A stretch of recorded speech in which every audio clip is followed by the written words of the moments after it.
Hello everyone, I'm Dr. Dilip from Bali Rameshwar's IAS Academy, and today we are going to discuss about a topic that is bad bank. So why this bad bank is in news? So on May 12th,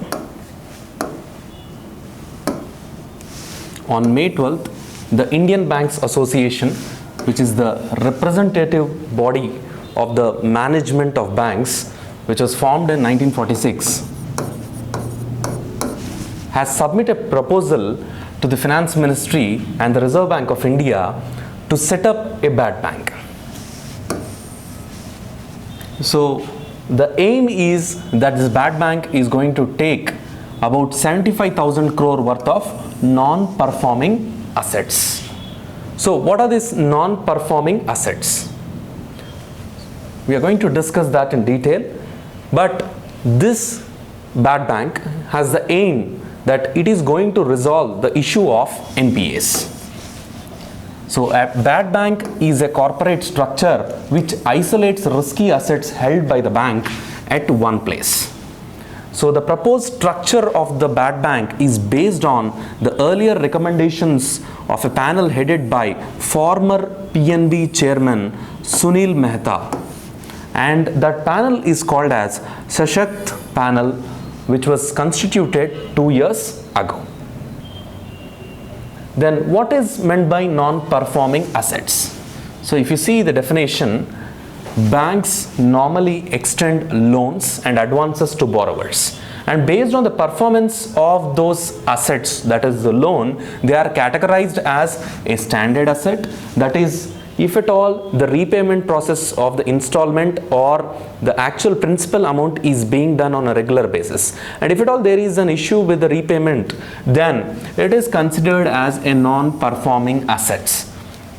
And NPAs are loans and advances where the borrower has stopped making interest or principal repayments for over 90 days. So if you see a bank, the bank has assets and liabilities.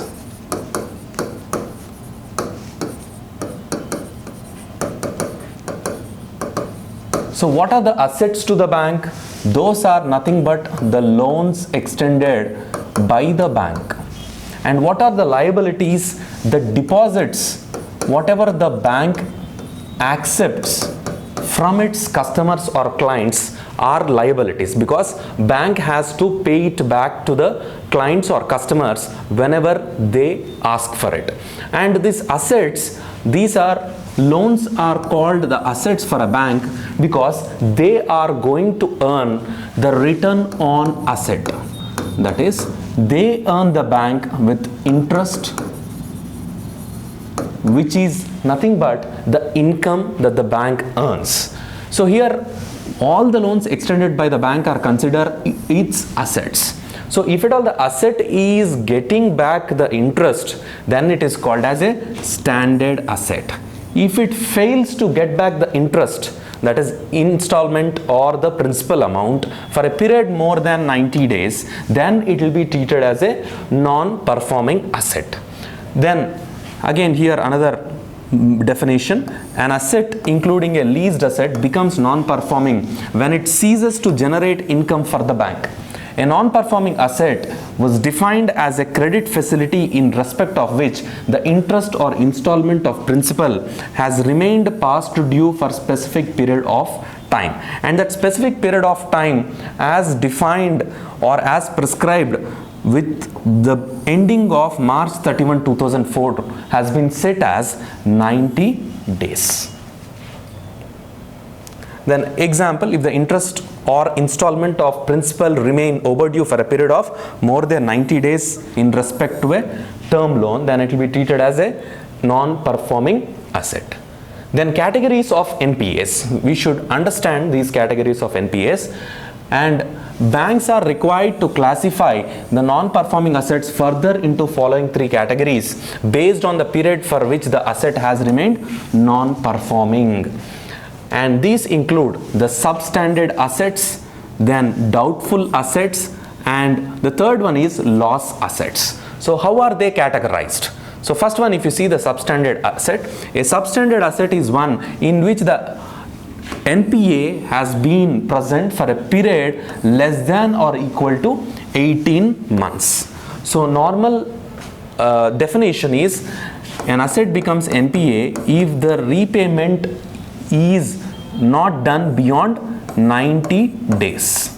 So once it is branded as NPA and it continues for a period of equal to or less than 18 months, it will be treated as the substandard asset. Then what about doubtful asset?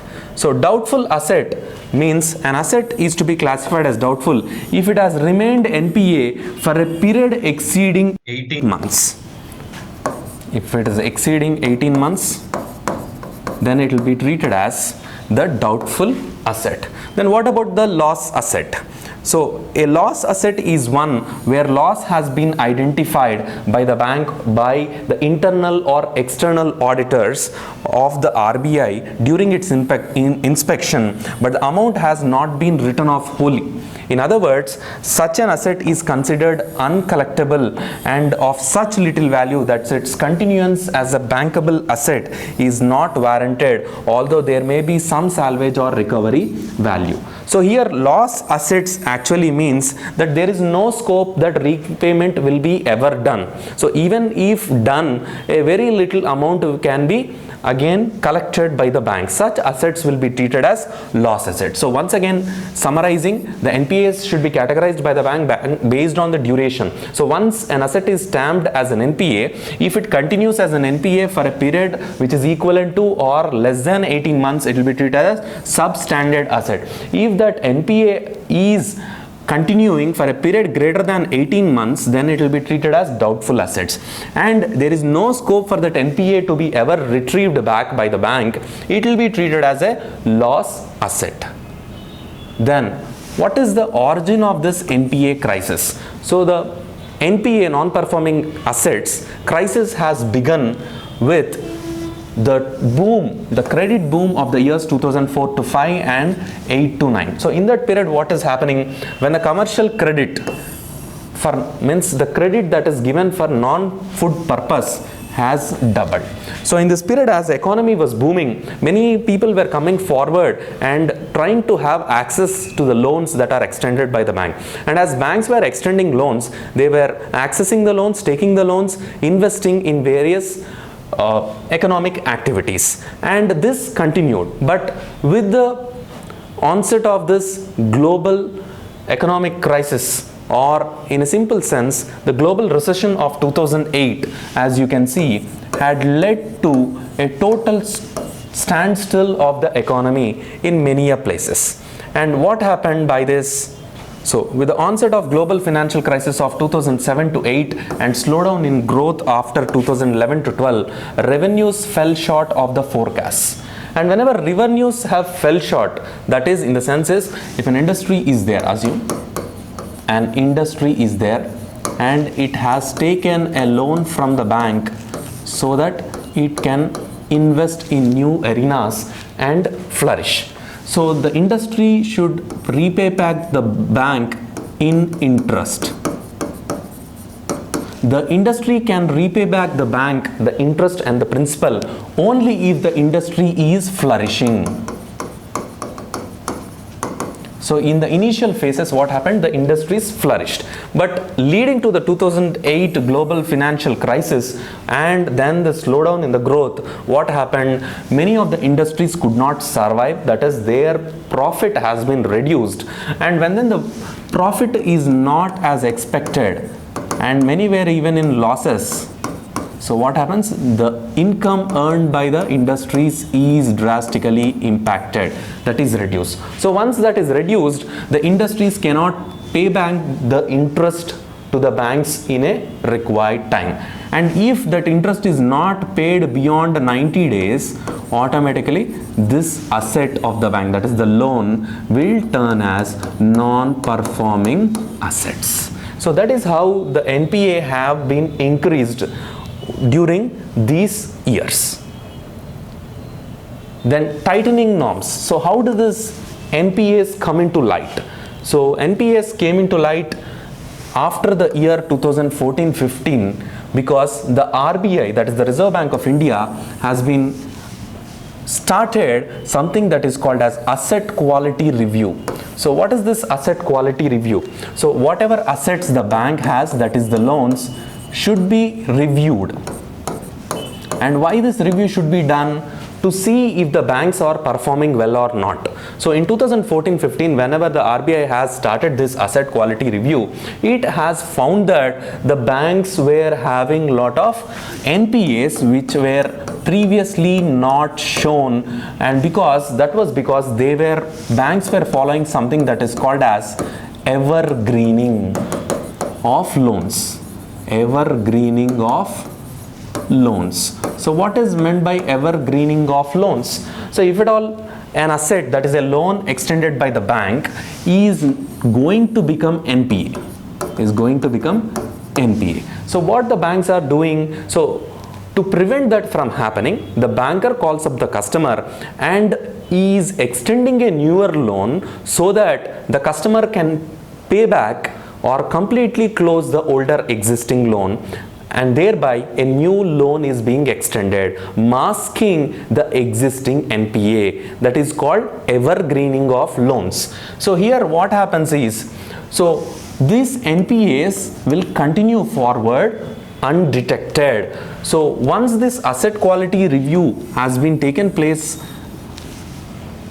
put in force by the RBI, these NPAs have started emerging, and the RBI governor then, Raghurama Rajan, has noted that this is very bad to the condition of the banks. So the banks always try to reduce the NPAs. So higher NPAs mean higher provisions on the part of banks. Provisions rose to a level where banks, especially the public sector banks, started making losses. So what happens if the bank has more NPAs? So assume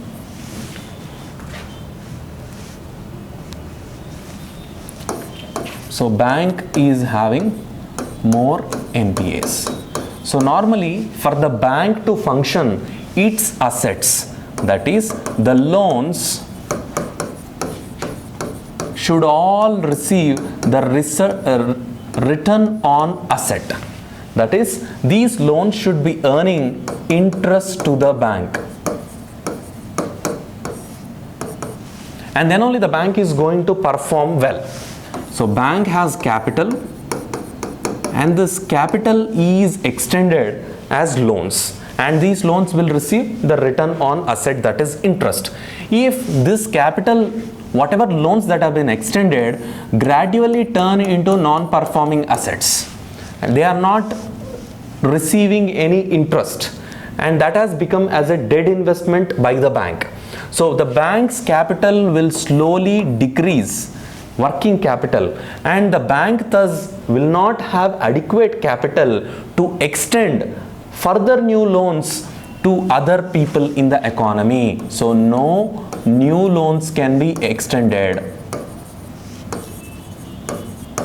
because the bank's capital has been stuck in the NPAs. So that is why if the banks have higher NPAs, that means the bank will start making losses. So what happened? Their capital gets eroded as a result.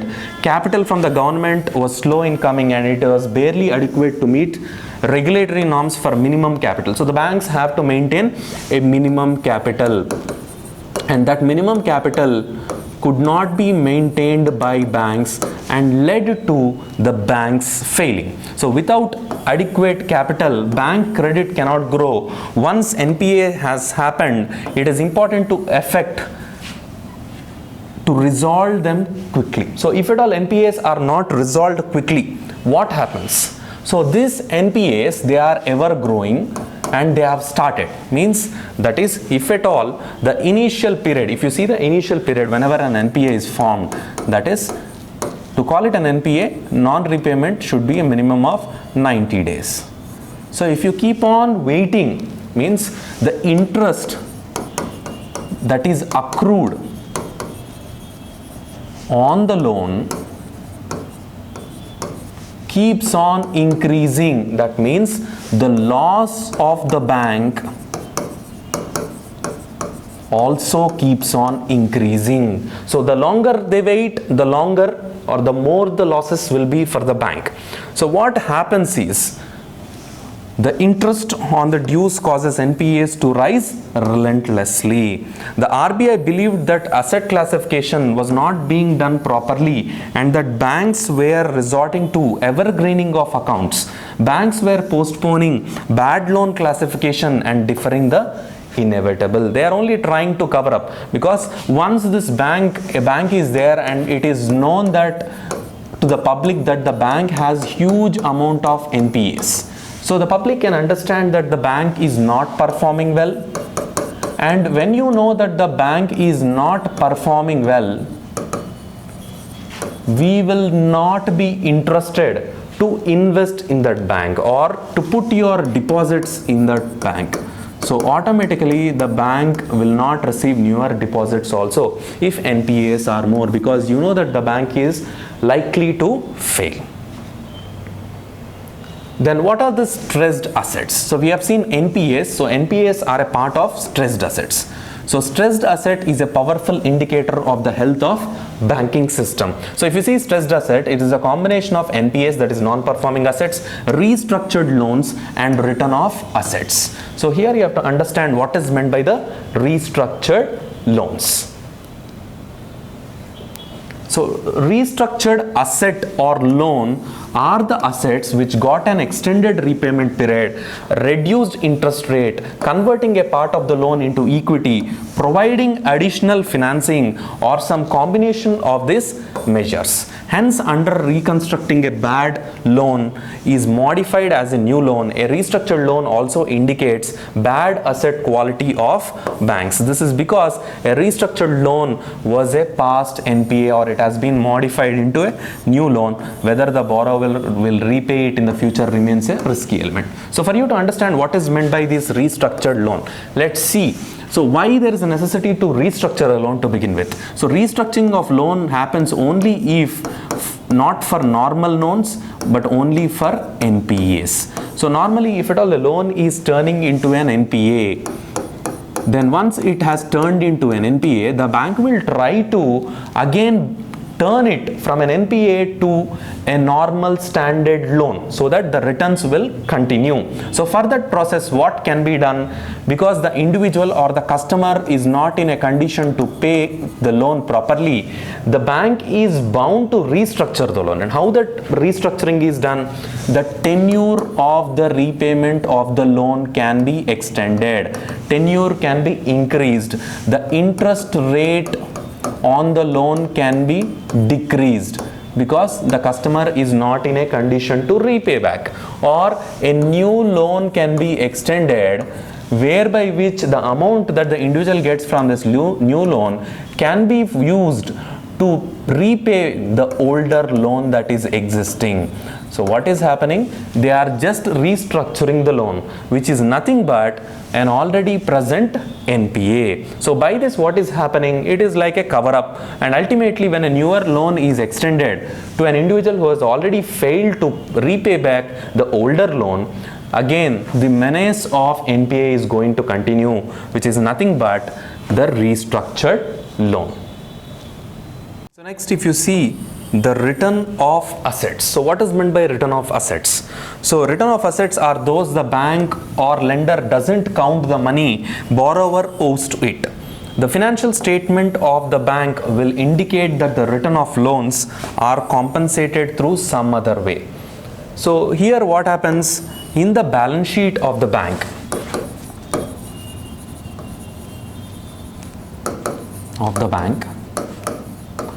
These NPAs keep on reflecting and show the bank in a bad light. So what the bank does is to get rid of the NPAs. It is not actually getting rid of the NPAs, but rather it is not showing the NPAs in the balance sheet. And how is that possible? It is not simply hiding the NPAs, but rather what it is doing is it is using some of its funds so that to compensate for the amount that it has lost due to those NPAs.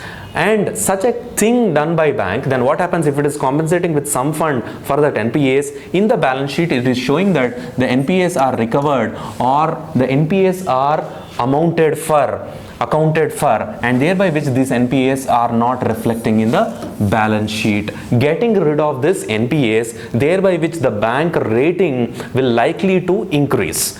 But does this mean that the bank is going to do away with the recovery process of the loans? No. You can see that there is no meaning that the borrower is pardoned or got exempted from payment. So that is not being done. The bank is trying to get back the money from the borrowers. So this thing you can see in the news, that is in the recent aspects of Nirav Modi, whatever amount that is due by Nirav Modi has been accounted for through write-offs. So by this write-offs, what does that mean? Is Nirav Modi exempted from pay back the loan that he is pending with the banks? No, that is not the case. He is bound to pay, but the banks are getting rid of that NPAs from their balance sheet so that they can appear to be of good rating and have confidence in the customers about their performance.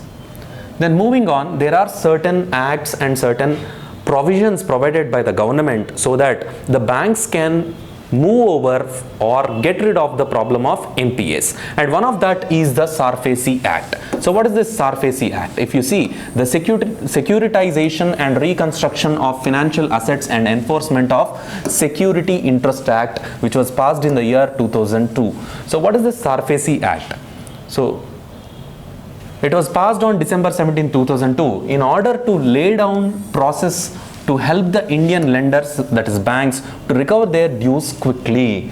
So if at all a bank has extended, so a bank is there, it has extended a loan to an individual and the loan has turned into an NPA and it is not getting any return on asset to the bank. So what the bank can do, if it keeps on waiting, we have seen that interest accrued and the NPA menace will keep on increasing. To overcome that, the bank can liquidate the collateral. So for extending loan, the banks usually ask for collateral. Okay, collateral. So what is this collateral? It is nothing but a security. So the banks, by this SARFAESI Act, have the right to liquidate the collateral and get back the money that is pending to them. So you can see the SARFAESI Act essentially empowers banks and other financial institutions to directly auction the residential and commercial properties that have been pledged with them to recover loans from borrowers. So before this act coming into the place, that is the SARFAESI Act coming into place in 2002, what happened? For resolution process to happen, the banks or the financial institutions had to take the support of civil suits and courts to recover the dues, which was a lengthy and time consuming process. As a case that begins in the court, what happens? It is a lengthy process, and during this lengthy process, the interest accrued on the NPAs keeps on increasing and the bank will have further losses which cannot be compensated for. Then, as per the SARFAESI Act, if a borrower defaults on the loan financed by a bank against collateral, then the bank gets sweeping powers to recover its dues from the borrower after giving a notice period of 60 days. The lender can take possession of the pledged assets of the borrower, take over the management of the assets, appoint any person to manage them, or to ask debtors of the borrower to pay their dues to with respect to the asset. So that is the benefit of this SARFAESI Act. So they thought by formulating or by legislating this SARFAESI Act, there could be a weapon, it could act as a weapon to address the menace of NPA. But sadly, this could not be achieved. So one of the major drawbacks of the SARFAESI Act is that it is not applicable to unsecured creditors. So only the secured creditors, means the individuals or the financial institutions or the banks which have extended loans by taking a collateral, that is a security, are called as secured creditors. So only they can utilize the benefit of this SARFAESI Act. The people who have extended loans without taking collateral do not have the benefit of utilizing this act. So then the Supreme Court recently has held that the SARFAESI Act can be applicable or will be applicable to the cooperative banks and not only just commercial banks.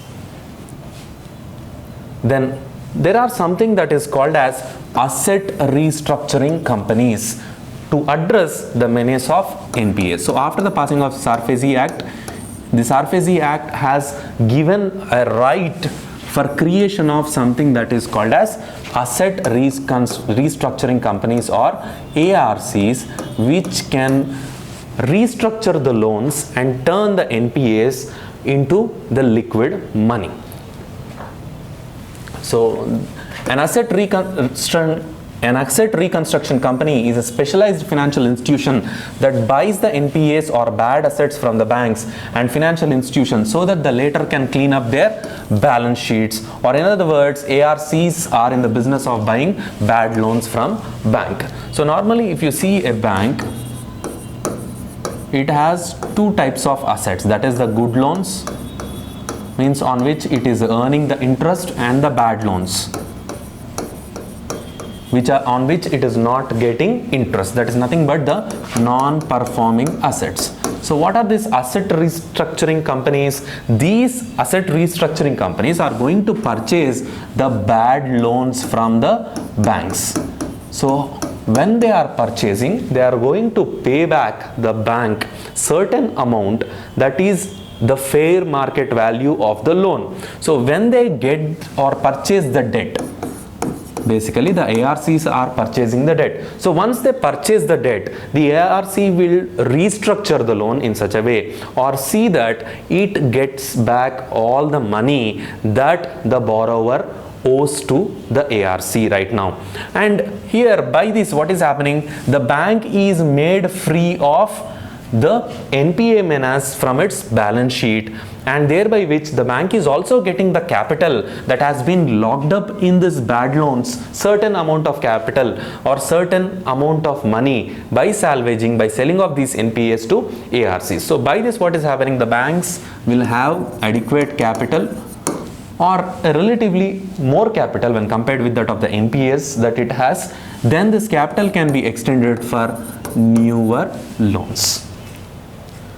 So ARCs clean up the balance sheets of the bank when the bank sells these to ARCs. This helps the banks to concentrate in normal banking activities. Banks, rather than going after the defaulters by wasting their time and effort, can sell the bad assets to ARCs at a mutually agreed value.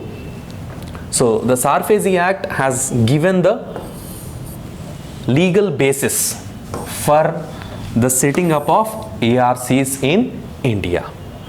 Then regarding funds, an ARC may issue bonds and debentures for meeting its funding. So here, because ARC has to purchase the bad loans or NPAs from the banks, it needs money or capital. So from where ARC is getting this capital? So it can get the capital by issuing the bonds or debenture. So what is a bond and what is a debenture? A bond is a debt instrument. So simply by issuing a bond into the market, they can raise money. And debenture is something that the fixed income source, that is the fixed interest, will be paid on the debenture if an individual purchases it from the ARC. And by this, the capital requirements of the ARC can be fulfilled. But the chief and perhaps the unique source of funds for the ARC is the issue of security receipts. So the Sarfazi Acts provides the legal backing for the issuance of security receipts. And what is this security receipt? Is nothing but it is a receipt of the purchase, which indicates the purchase of certain equity or any other thing in the ARC. And you can see a security receipt is a receipt or other security issued by a reconstruction company or a securitization company, in that case, to any qualified institutional buyer for a particular scheme. So whatever scheme that ARC has given out, so as a proof that the individual has purchased it, they issue security receipts. Then NPS shall be acquired at a fair price in the arm's length principle by the ARC. So assume that if the loan is there and its value is 800 crore. So the ARC will not purchase it exactly for 800 crore. They are going to see that, and at a fair price, like assume that it could be some 500 crore or so, they are going to purchase it from the bank. Then apart from the SARFAESI Act and the asset restructuring companies, the RBI has implemented a number of schemes to facilitate the resolution of stressed asset problem. So what is a stressed asset? It is nothing but an NPA plus restructured asset plus return of assets. So what is this? We can see different schemes. So flexible refinancing of infrastructure, that is 5/25 scheme. Then ARCs, they have changed in the ARCs. Then in 2015, strategic debt restructuring scheme. Then in 2015 again asset quality review scheme. Then in somewhere in 2016 scheme for sustainable restructuring of stressed asset. We'll see them one by one. So first one is the 5/25 refinancing of infrastructure scheme. So what happened here is refinancing. You have to understand this word. So it is nothing but restructuring. So this scheme offered a larger window for revival of stressed assets in the infrastructure sectors and 8 core industry sectors. So especially any loans which have turned as NPAs in the infrastructure sector or the core industries like electricity, petroleum and all this, iron and steel.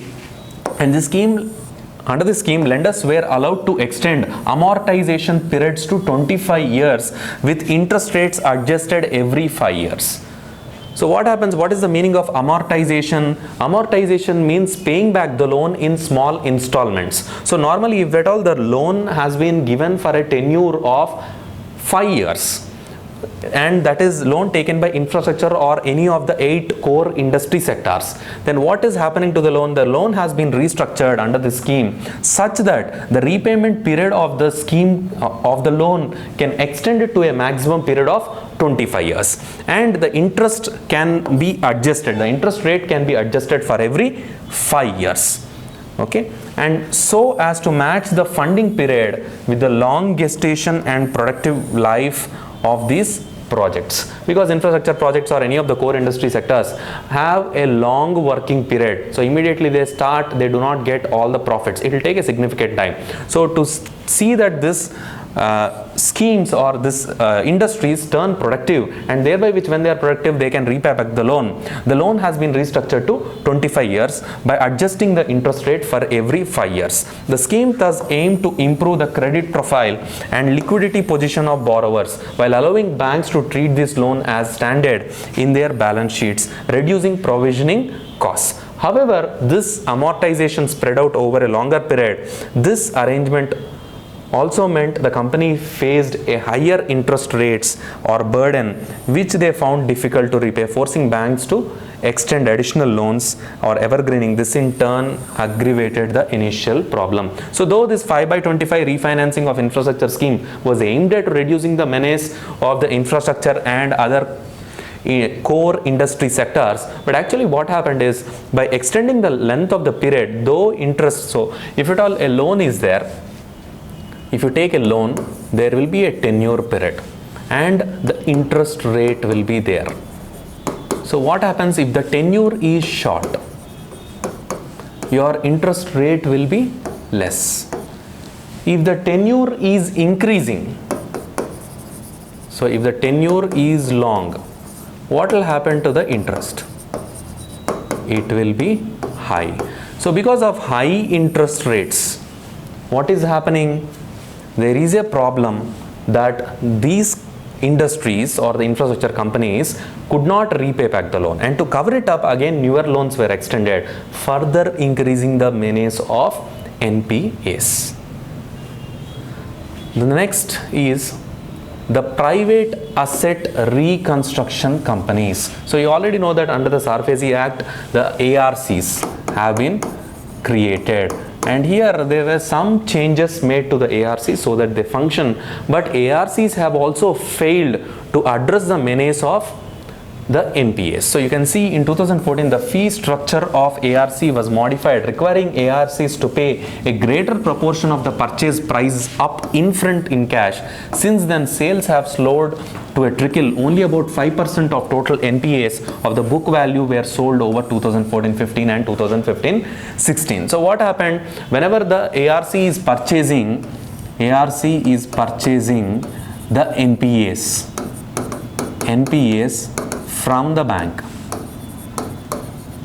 So it is said that before the purchase itself, by the time of purchase itself, the ARC is said that it should pay about certain amount upfront in cash. So by the time of purchase itself, before purchase itself, they have to pay certain cash to the banks. So because already ARCs do not have adequate capital, they further were not interested to take more NPAs. The next, strategic debt restructuring. So what is this strategic debt restructuring? So the RBI came up with the scheme in June 2015 to provide an opportunity to banks to convert debt of the companies, that is nothing but the stressed assets. So the stressed assets were restructured which could not finally fulfill the conditions attached to restructuring to 51% of equity and sell them to highest bidder subject to authorization of existing shareholders. And an 18-month period was envisaged for these transactions, during which the loans could be classified as performing. So what happened? If at all the loan, that is the stressed asset, is not performing well, already it is stressed asset, means it has not performed well, it is nothing but an NPA. To restructure it, what has been done? 51% of the loan has been decided to be sold as equity, that is nothing but it will be made into shares. Okay, so and it will be sold to the highest bidder, and during this process again the bank is going to get the money, and when it gets the money, that 18-month period during this process is going on, the loan will be classified as performing. But what happened? Even though this scheme was started in 2015, by the end of 2016 it was noted only 2 sales has materialized, and apart being many firms remaining financially unviable since only a small portion of their debt had been converted to equity. So what is happening? If a company is there and that company has liabilities, that is nothing but the loan it has taken which has turned into an NPA, and now if at all you want to salvage or restructure and get back this loan, the bank wants to get back this loan, what the bank is doing, it is turning or issuing equity, that is 51%, up to 51% it is selling off to the highest bidder. So who will be interested to purchase the equity in such a company that is not performing well? So because of this fact, this scheme, that is a strategic debt restructuring, also did fail. Next, moving on, the asset quality review. We have already seen that the RBI has emphasized the importance of this asset quality review. So it is nothing but resolution of a problem of bad asset requires sound recognition of such assets. Therefore, the RBI emphasized the asset quality review to verify that banks were assessing loans in line with RBI loan classification rules. The next, sustainable structuring of stressed assets, that is S4A. So under this, what happened is the RBI has asked the banks to classify the asset, that is stressed asset, that is the loan, into 2 parts. One is sustainable and the other is unsustainable. Means whatever amount, so assume that a company is there, it has taken a loan of 100 crores and adding up to the interest, NPA, everything has been done, and additional 20 crores has been added, totally making the loan to 120 crores. Then the company is in such a condition that it can only pay 80 crores of the amount. So the rest 40 crores is non-payable. So sustainable part is that the company can do one thing or the other over a period. If you restructure the loan, do some other aspects, the company is liable, the company is capable of paying 80 crores. But the remaining 40 crores, it cannot pay no matter what. So this part of the loan is unsustainable. This part of the loan is sustainable. The unsustainable part of the loan is converted into equity and preference shares. Okay, and again it is sold to the highest bidder and so. Unlike the SDR arrangement that we have seen already, this involves no change in ownership of the company, because what is happening here, the unsustainable part of the loan is converted into equity and it is sold. But if you see under the SDR, there we have seen 51% is sold as equity. So when 51% is sold as equity, there can be, if someone purchases, there can be change in the ownership. But here, because there is no rule that 51% should be sold, there is no change in ownership of the company.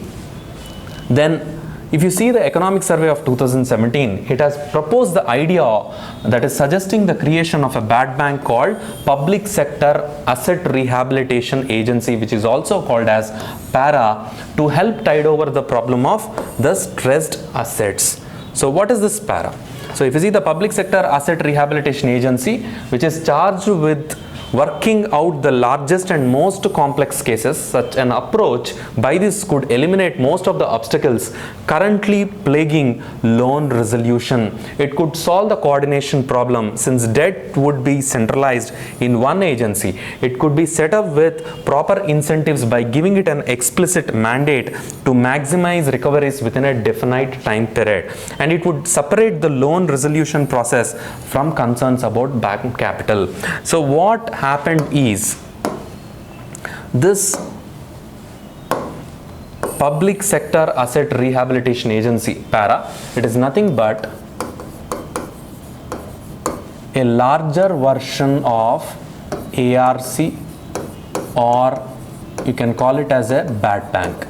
So what it is going to do, it is going to take up the stressed assets or bad loans or NPAs from all the banks. So if at all you have seen ARC, there are separate private ARCs, many ARCs which will purchase bad loans. So many agencies will be out there purchasing bad loans. But here all the bad loans or the NPAs will be purchased by a single entity, that is PARA. And because it is such a large entity, it will have all the required amenities so that it can deal with the menace of NPAs. And here definitely it is backed by the government, and the banks, once they transfer NPAs to the PARA, they can be stress-free by concentrating on the normal banking process. And here PARA, it mainly focuses upon the large NPAs, that is NPAs having higher worth. But what is the process is, this Public Sector Asset Rehabilitation Agency was never realized.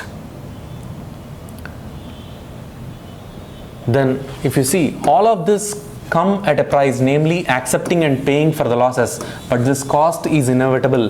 Loans have already been made, losses have already occurred, and because public sector banks are the major creditors, the bulk of the burden will necessarily fall on the government through the shareholders, though the shareholders in the stressed enterprises may need to lose their equity as well.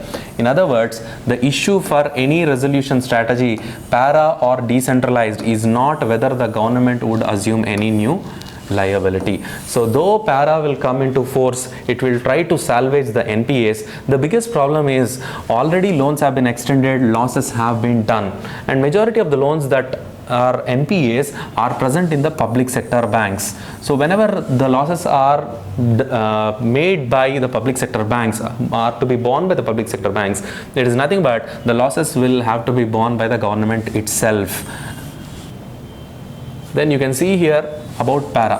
What is PARA? India's answer to bad loan problem, which will be backed by the government and take over large NPAs. So why is? Because NPAs have climbed to 12%. So this 12% is the old data. So once previously they were in 12%, they have reduced significantly to 9% odd. But again, because of the ongoing pandemic of COVID-19, what is happening? There is more chance that the NPAs will further rise. So credit growth is slowing, industry is struggling, and growth could be impacted. So how this para is going to, para will take over the toughest accounts and reduce debt, will price loans reasonably, stay away from political influence. This bad loan creation or NPA creation has been one of the reason to it is because of the political influence in issuance of loans. Now once these loans have been transferred, there is a bad loans have been transferred to the para, the political influence will be reducing. So who is going to fund? It is expected that this is a very expensive affair.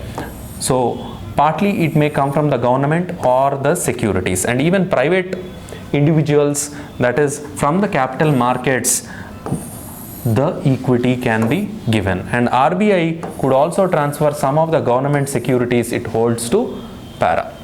Then during Governor Urjit Patel time, the then Deputy Governor Mr. Viral Acharya has spoken about the creation of PAMC, that is Private Asset Management Company, which would resemble a private equity fund, and also a National Asset Management Company. So these Private Asset Management Company and National Asset Management Company are similar to that of para. The next, coming to the Insolvency and Bankruptcy Code of 2016. So this law was legislated because of the growing menace of NPAs, because the earlier SARFAESI Act or the ARCs or any of the interventions made by RBI could not resolve the issue of NPAs. So as NPAs, loans turn into NPAs, and if this NPA menace is not addressed immediately, what will happen? The NPAs will tend to grow, that is the interest accrual will keep on increasing, which will be detrimental to the bank, further eroding its capital. So to address this issue, faster wind up of the NPAs or the stressed asset should be done, and that could be achieved by this IBC or Insolvency and Bankruptcy Code of 2016, which is going to benefit the banks in faster resolution of such issues. So you can see this law was necessitated due to huge pileup of NPAs of banks and delay in debt resolution. The recovery of stressed assets by scheduled commercial banks improved during 2018-19, propelled by resolutions under the IBC code, which contributed to more than half of the total amount of the amount recovered. So in view of the present scenario, that is the ongoing pandemic of COVID-19, the Union Cabinet has cleared the proposal to suspend Insolvency and Bankruptcy Code proceedings for bank defaulters for 6 months, with a provision to extend the period for up to 1 year. So what is happening with the pandemic of COVID-19? With industries remaining closed, no production activity and no employment, the people do not have the adequate money because no wages are being paid, and the industrial production, so people are not purchasing goods and the industries are not getting the income generated. When industries are not generating income, there is no scope that these industries will be paying back the interest to the banks. So interest payment will be affected. So as per the RBI moratorium, that is moratorium on the repayment of EMIs, okay, so EMIs have been postponed for 3 months. So even after 3 months, what is happening? These industries should pay back the EMI, that is the interest. So but if no business activity is happening, the industries are under severe stress, and thereby which what is happening, the normally repayment that usually happens by these industries is getting affected, and thereby which the loan that is extended to these industries has more tendency that it will turn into NPA in the near future. So once it is turning into NPA, as per the IBC, what happens? The IBC can be used by the banks to immediately wind up that asset and liquidate it, and thereby which the bank can get back its loan amount. But because keeping in view that the pandemic of COVID-19 is there, the government has taken a step by which the IBC proceedings by the bank defaulters for the coming next 6 months is not allowed, and it can also even be increased up to 1 year. That is, the IBC code will be suspended for the coming 6 months, which can be extended up to 1 year. And this will be applicable for only NPAs which are after March 25. So the loans which have turned into NPAs after March 25, that is because of the closure of all the industrial activity because of the lockdown that was imposed by the government of India. Post March 25, no activity has happened. So there is more chance that these loans which were normally functioning as the standard loans or standard assets have turned into NPAs, and the relief is going to be given only to those NPAs, not to the rest of NPAs, under the proposal made by the Finance Minister Nirmala Sitharaman through the package, that is Atmanirbhar Abhiyan package of rupees 20 lakh crore economic package. So coming to the proper, what is bad bank then? So as we have seen that the RBI, whatever interventions that have been made earlier, that is, once the NPAs have increased, the government of India has legislated, or the Parliament of India has legislated the SARFAESI Act. Then you can see IBC, that is Insolvency and Bankruptcy Code, coming into force. Then in the between you can see a lot of ARCs that were in place, but these ARCs also have failed. Then the RBI has institutionalized several other mechanisms to address NPAs, but all this could not do the much needful. But right now, with the pandemic going on, with a lot of businesses turning stressful and lot of chances that the loans can default and they can turn into NPAs, the Indian Banking Association has requested the Finance Ministry that a scope of creation of a bad bank can be done. So by this, what happens, already the menacing issue of NPAs can be taken up by the bad banks, and the banks can be free of the issue of NPAs, thereby which the banks can continue with the routine lending activity. So seeing to the proper definition of the bad bank. So a bad bank is a bank set up to buy the bad loans and other illiquid holdings of another financial institution, as you can see from the bank or any other financial institution. The entity holding significant non-performing assets, that is nothing but the bad bank, will see these holdings to be the bad bank at market price. By transferring such assets to the bad bank, the original institution may clear its balance sheet, although it will still be forced to take write-downs. So that is the meaning of bad bank. So you can see all the NPAs from different banks. This picture depicts that all the NPAs from different banks are being taken up by a huge entity, that is nothing but this is the bad bank. So bad banks are typically set up in times of crisis when long-standing financial institutions are trying to recuperate their reputations and wallets. While shareholders and bondholders generally stand to lose money from this solution, depositors usually do not. So you can see this bad bank is typically set up during the time of crisis. And here, what is the time of crisis? It is COVID-19. And here banks are also been affected, because you can understand the issue of twin balance sheet problem. Twin balance sheet problem. So the Economic Survey of 2017 has clearly talked about the twin balance sheet problem in one of its chapters. So the twin balance sheet problem is, if the balance sheet of the corporates is bad, it automatically is going to reflect in the balance sheet of banks, and their bank's balance sheet is also going to go bad. That is because banks extend loans to the corporations or this corporate companies, and what happened, if the balance sheet, if the corporate companies are not performing well, that is, the balance sheet will show problematic issues. That means their liabilities are more than their assets. Then the corporates will fail to pay the interest to the banks, thereby which what is happening, the assets owned by the banks, that is the loans, will turn into NPAs, and again the balance sheet of the bank is also going to be negatively affected. That is called the twin balance sheet problem.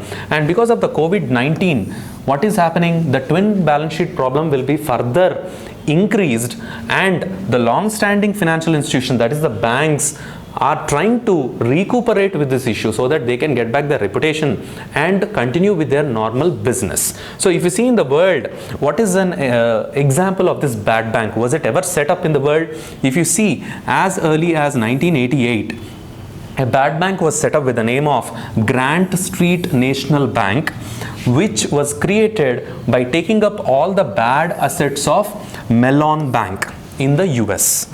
So the Mellon Bank had a lot of bad loans, that is nothing but NPAs. So those were taken up and a new bad bank was created, that is Grant Street National Bank, which tried to resolve with the issues. So the bad bank model was first proposed in 1980s. US based Mellon Bank created a bad bank back in 1988 to hold its toxic assets by spinning off its own capital and 5 of its own board members into the Grant Street National Bank. Then if you see a normal bank, here in the picture it depicts, it is funded by depositors. So as we have seen the assets and liabilities of the bank, the assets of the bank are nothing but the loans. Assets of the bank are nothing but the loans. The liabilities, on the other hand,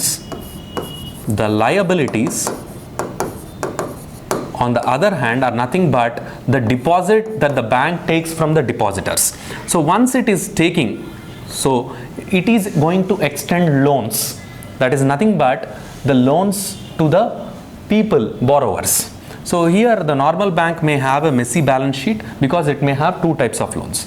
So it can be, the normal bank can get transferred or transitioned into a good bank if there is a clean balance sheet and open for growth. But it can turn into a bad bank if it is all having the NPS, and here when the bank is created taking all the NPS into its control, it has to be funded by specialist investors or the government itself. So normal banks, they are funded by the depositors. So good bank is nothing but a normal bank with less NPS or no NPS. Here also it is funded by the depositors. But if you talk about the bad bank, it should be invariably funded by the government or some specialist investor. No depositor will be involved here. So how does a bad bank work? So for you to understand,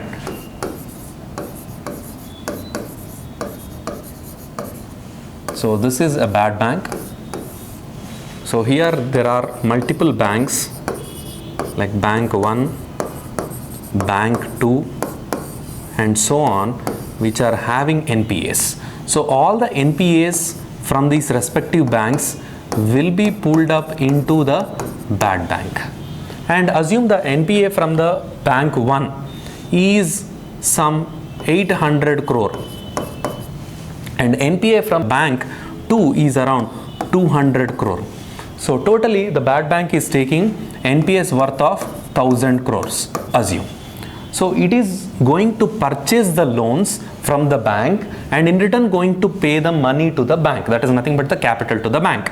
So here what happens is, if the NPA worth is 800 crore that is purchased by the bad bank is not going to give entirety of 800 crore. So the market value of the loan will be estimated and that will be given to the Bank 1. That is, if it is 800 crore, if the market value of that asset because of the non-payment issues and all, if it is 400 crore, 400 crore of capital will be paid by the bad bank to the bank. So immediately this 400 crore will be added to the capital, working capital of the Bank 1, whereby which this bank can continue with its funding action, that is extending further new loans. And here for 200 crore, the bad bank can purchase it for 100 crore. So immediately Bank 2 is also getting 100 crore. Then what happens? So for the total worth of 1000 crores, bad bank is actually purchasing this NPAs from Bank 1 and Bank 2 at the cost of 500 crore. So this is the actual cost with which it is purchasing. Then what does the bad bank do? The bad bank keeps trying to get back all the NPAs from the borrowers. So now you have the borrowers. who have defaulted. So from these borrowers, the bad bank will try to get back as much as possible out of this 1000 crores. And this 1000 crores, assume that the bad bank has succeeded in getting 800 crores out of these borrowers. So its only work is to get back money from the borrowers. So 800 crore, if it's effectively trying to get back, what is happening? Its profit will tend to be 800 minus 500, that is nothing but 300 crores. And this is going to take significant time. It is not so easy as we expect. So, but here rather, what is happening? The banks are getting immediately the working capital back here. Here 400 crore and here 100 crore. So the banks can continue with their routine transactions, that is extending loans. And here for the bad bank to function, that is to purchase the NPAs, it also needs certain capital. And here from where the capital is coming to the bad bank? The capital to the bad bank is coming from the government. Either government has to fund it, or the other option is the government or the bad bank itself can extend securities or can gather money from the market by issue of the debt instruments. And here, if you see in the world, anywhere in the world, whatever bad bank that has been created was successful in addressing the problem of NPAs. And predominantly, wherever bad bank was created, that has addressed the menace of housing loans. So you have to understand this. So in many countries where the bad banks were created, even if you talk about the Mellon Bank issue, which was plagued with a lot of NPAs, those all were the housing loans which were turning into NPAs. So because they were housing loans, it was relatively easy for the bad banks to convert them into capital and to get back the amount that is due to them. And so the bad banks were successful. But in India, if you see, all the NPAs are not from the housing sector. They are not from housing sector. So they are from different sectors, infrastructure, they are from industries. So there is a lot of doubt whether the bad bank, if created in India, is going to succeed as that of the bad banks in other parts of the world. Then if you see the pros and cons of a bad bank, the pros, aside from cleaning the bank's balance sheets and making them financially healthy, separation of good and bad assets allows the bank to focus on its core activity of lending and leaves the resolution to experts. So what is the benefit of having a bad bank? So bad bank is helping the banks to segregate the bad and good assets, and by doing away with their bad assets, the banks are free. They can focus now on extending the newer loans to newer individuals, thereby which carrying on with its routine business transactions. Then what are the negative aspects? That is the cons. You can see it is shifting loans from one government pocket to another and would not improve the matters. So what is happening? So initially NPAs are present in the banks, that is nothing but public sector banks. So most of the banks are PSBs, public sector banks. So that is nothing but the loss to the government. And again, what is happening by creating a bad bank? So from where bad bank is getting the funding, majority it will be by the government. So from one association or from one unit of the government to another unit of the government, simply what is happening is we are just transferring the NPAs or the burden of debt. So the other con, what you can see is, or negative attribute is, it will be a moral blow to the banking system, leading to further careless lending by banks. So why the accounts or why the loans have become NPAs in the first instant? So it is because of non-prudence or non-discretionary lending. So non-discretionary lending of banks. So not all NPAs are because of non-discretionary lending. NPAs are because of the business turning bad, but there are also NPAs, huge NPAs, because of non-discretionary lending by the bankers. So what will happen by non-discretionary lending by political pressure or any other means? The banks are extending to loans to those individuals who may not repay.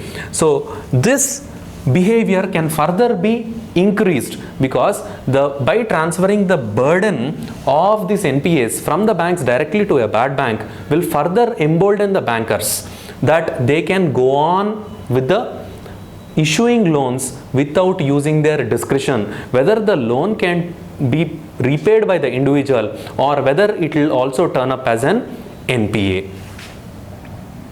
The another thing is the taxpayers' money would be unnecessarily wasted. So here, if at all the bad bank has to be created or it has to be funded, it is nothing but done by the government. And from where the government gets the money to fund it, it is by the taxpayers' money. So these are the pros and cons of the bad bank. So here you can see bad bank is not a good idea. The things against the bad bank or the ARC, if you see that the Insolvency and Bankruptcy Code or IBC is functioning properly and it is able to resolve multiple issues. So though the resolution process is taking a lot of time than usual, but still by effectively utilizing this IBC in an aggressive way, we can be capable of resolving issues. And second point is government is not keen on giving more taxpayers money for bad loan resolution. You can see for bad loan resolution a bad bank is needed, and for bad banks funding, what is happening? The funding is from the government, and from where the government is getting the money, it is nothing but by the taxpayers' money. So the government is not happy that it will invest more money to resolve the bad loans, and not much value left in smaller NPAs that will be left for bad banks. So bad bank, whatever it can deal is, it is going to deal about the big tickets. Big tickets in the sense is bigger NPAs. So for resolution of smaller NPAs, it would be useless. Then many ARCs are already functioning, and what the case against the bad bank is that there is no need of creating another bigger ARC, which is nothing but the bad bank. Even bad bank ARC would require some government fund or support, as we have seen earlier. The final summary, if you see, a bad bank is still in proposal state because it has not been finalized, which has not yet been accepted by the finance ministry. If accepted, the structure of the bad bank, that is whether it can be in 2-tier, that is central state, or 3-tier, central state and local, have to be seen, and the funding has to be decided. So funding, whether it will be from the government or from the markets itself, it has to be weighted and seen, and any comment at this stage would still be premature. Then prudence during loan sanction, that is the proper discretion during loan sanction, that is whether the loan has to be sanctioned to the individual, whether he is credit worthy or whether he is capable of repayment of the loan, should be very necessary. And proper follow-up of post-loan dispersal for installment payment, and in cases of any default, proper exercise of the options available at the bank would prove to be beneficial. So here, to address the problem of NPAs, they have proposed the creation of a bad bank. So by proposing or by creating a bad bank, you cannot address the problem of NPAs. Rather than creating a bad bank for the addressal of NPAs, you can do away with NPAs itself. So if you take measures in preventing creation of newer NPAs, it would be a lot beneficial. And how can you do that? That is nothing but the prudence during loan sanction and proper follow-up of post-loan dispersal. Then the original bank which had extended the loan in the first instance would have the proper idea about its clients rather than the bad bank. So understanding the complexities of repayment of or getting back the dues associated with the client would be easy for the original bank than any other entity. So while the original bank which is going to extend the loan has a very good knowledge the first hand knowledge about its client, it can clearly understand whether the client is capable of paying or not, and also it can understand the complexities that are associated with the repayment. But once this loan has been purchased by the bad bank, which doesn't have a clear knowledge about the client, it may face severe problems in dealing with the bad loans. And simply transferring the NPAs would not do much help. Rather, the root cause of the NPA generation has to be stemmed. So whatever NPAs that are existing already, you cannot totally do away with the burden. You cannot totally resolve, because resolution rate is very less. But if you stop creating or generating newer NPAs over a period of time, we can overcome the issue of NPAs. Though it cleans the balance sheet of the banks and can give confidence in the market, it would just be a whitewash of the problem. That is, bad bank is nothing but it is a simple cover up of the NPAs. In wake of the pandemic of COVID-19, many assets of the banks can turn into NPAs, that is non-performing assets, and banks would have no other option but to restructure the loans, and we need to wait and see how things turn out in the coming days. So this is all about the bad bank, the main issue, that is why a bad bank is necessary, that is the menace of NPAs, how NPAs have been created, what is the origin, and what are the different modalities, laws in place, and different measures taken by the RBI to stem the problem of NPAs. We have already discussed, because all those have failed. Now they are thinking about a much bigger ARC-like model, that is nothing but called a bad bank. So we have to wait and see whether this bad bank model is going to function effectively in our country. Thank you.